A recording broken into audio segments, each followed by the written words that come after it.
Nous pourrions par exemple commencer en chantant « Ô Jésus, ma joie ». Chanter « Ô Jésus, ma joie » au plein milieu de la Passion. Nous allons le chanter, vous le chanterez chez vous.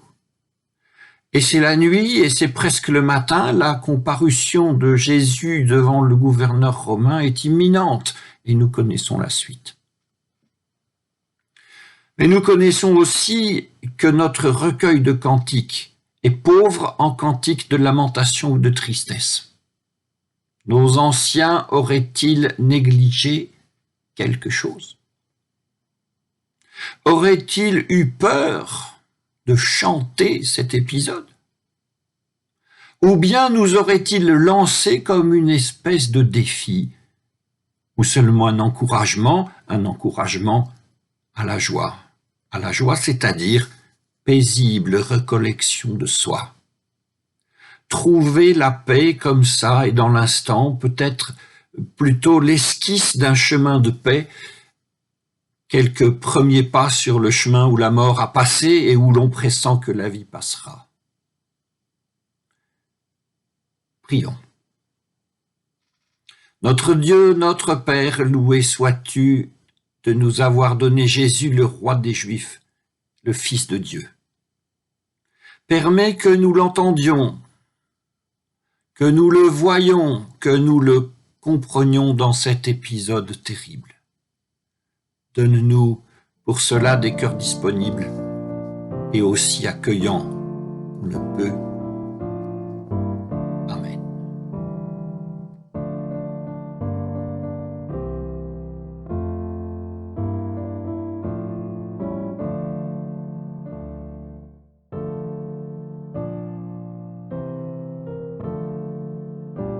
C'est l'évangile de Marc, le 15e chapitre. Dès le matin, les grands prêtres tinrent conseil avec les anciens, les scribes et le Sanhédrin tout entier. Ils lièrent Jésus, l'emmenèrent et le livrèrent à Pilate. Pilate l'interrogea. « Es-tu le roi des Juifs ?» Jésus lui répond, « C'est toi qui le dis. » C'est toi qui le dis. Les grands prêtres portaient contre lui beaucoup d'accusations. Pilate l'interrogeait de nouveau. « Tu ne réponds rien ? Vois toutes les accusations qu'il porte contre toi. » Mais Jésus ne répondit plus rien, de sorte que Pilate était étonné. À chaque fête, il leur relâchait un prisonnier, celui qu'il réclamait. Or, celui qu'on appelait Barabbas était en prison avec les émeutiers qui avaient commis un meurtre pendant l'émeute. La foule monta et se mit à demander ce qu'il leur accordait d'habitude. Pilate leur répondit, « Voulez-vous que je vous relâche le roi des Juifs ?» Car il voyait bien que les grands prêtres l'avaient livré par jalousie. Alors les grands prêtres excitèrent la foule pour qu'il leur relâche plutôt Barabbas. Prenant encore la parole, Pilate leur dit, « Que ferai-je donc de celui que vous appelez le roi des Juifs ?» De nouveau, ils crièrent « Crucifie-le » Pilate leur disait « Mais qu'a-t-il donc fait de mal ?» Ils crièrent de plus en plus fort « Crucifie-le » Pilate, voulant contenter la foule, leur relâcha Barabbas. Et il livra Jésus après l'avoir fait flageller pour qu'il soit crucifié. Les soldats le conduisirent à l'intérieur du palais, c'est-à-dire du prétoire. Ils appelèrent toute la cohorte. Ils le revêtirent de pourpre et lui mirent sur la tête une couronne d'épines qu'ils avaient tressée. Et ils se mirent à l'acclamer « Salut, roi des Juifs !» Il lui frappait la tête avec un roseau, il crachait sur lui, et se mettant à genoux, il se prosternait devant lui. Après s'être moqué de lui, ils lui enlevèrent la pourpre et lui remirent ses vêtements, puis ils le firent sortir pour le crucifier. Pour porter sa croix, ils réquisitionnèrent un passant qui venait de la campagne, Simon de Cyrène, père d'Alexandre et de Rufus. Et ils menèrent Jésus au lieu dit Golgotha, ce qui signifie le lieu du crâne. Ils voulurent lui donner du vin mêlé de myrrhe, mais il n'en prit pas. Et là, il le crucifie. Il partage ses vêtements en les tirant au sort pour savoir ce que chacun prendrait. Il était 9 heures quand ils le crucifièrent, et l'inscription portant le motif de sa condamnation était ainsi libellée « Le roi des Juifs ».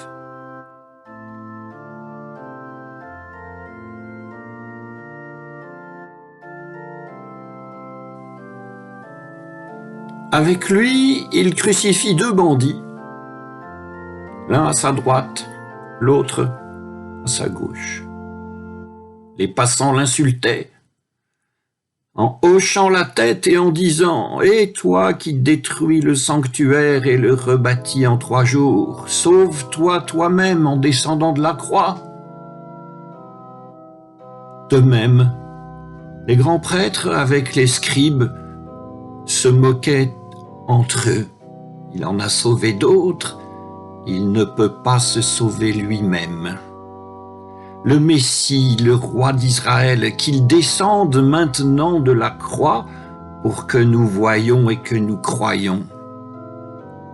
Et ceux qui étaient crucifiés avec lui l'injuriaient aussi. À midi, il y eut des ténèbres sur toute la terre jusqu'à 3 heures. À 3 heures, Jésus cria d'une voix forte « Eloi, Eloi, lema sabachthani », ce qui signifie « Mon Dieu, pourquoi m'as-tu abandonné ?» Certains de ceux qui étaient là disaient en l'entendant « Voilà qu'il appelle Élie ».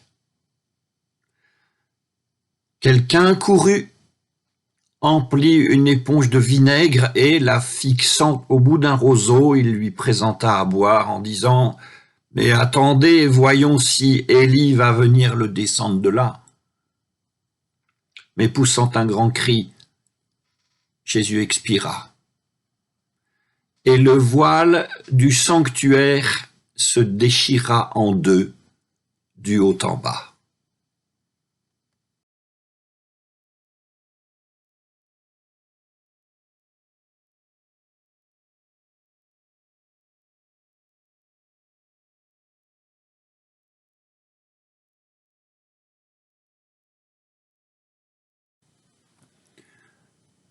Alors Dieu aurait ainsi abandonné son Fils?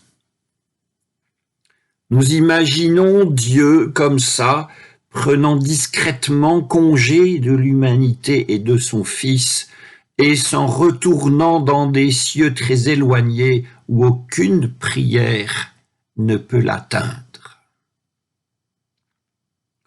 Ce que nous pouvons faire en imagination, au moins. Notre imagination est souvent fertile lorsqu'il s'agit de Dieu. Notre imagination est diversement fertile. Pour les choses appelant la louange, elle produit plus facilement que pour les choses appelant les larmes.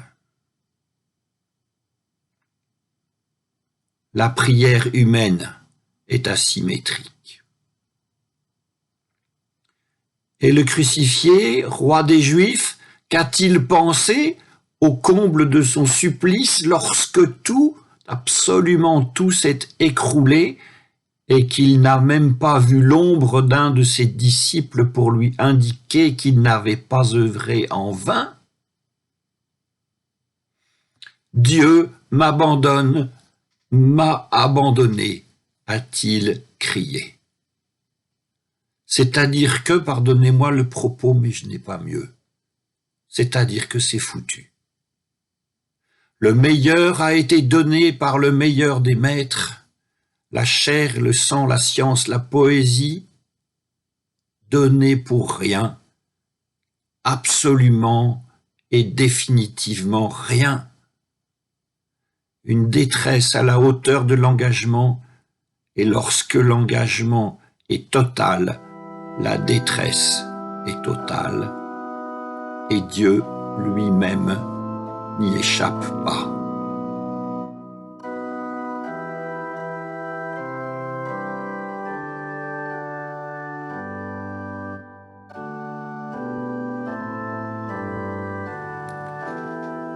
Le centurion qui se tenait devant lui,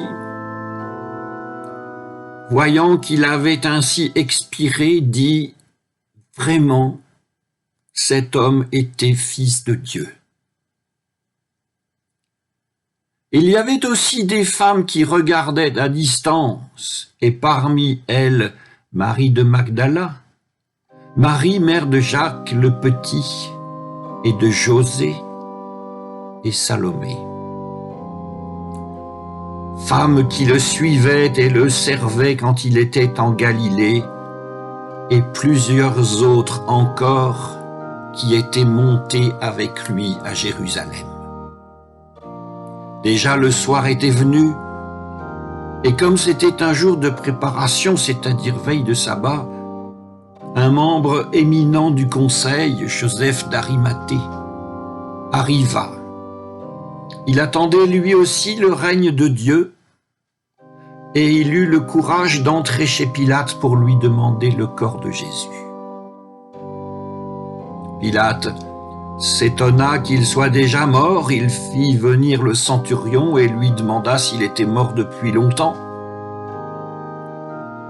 Et renseigné par le centurion, il permit à Joseph de prendre le cadavre. Alors, après avoir acheté un linceul, Joseph descendit Jésus de la croix et l'enroula dans le linceul. Il le déposa dans une tombe qui était creusée dans le rocher, et il roula une pierre à l'entrée du tombeau. Marie de Magdala et Marie, mère de José, regardaient où on l'avait déposé.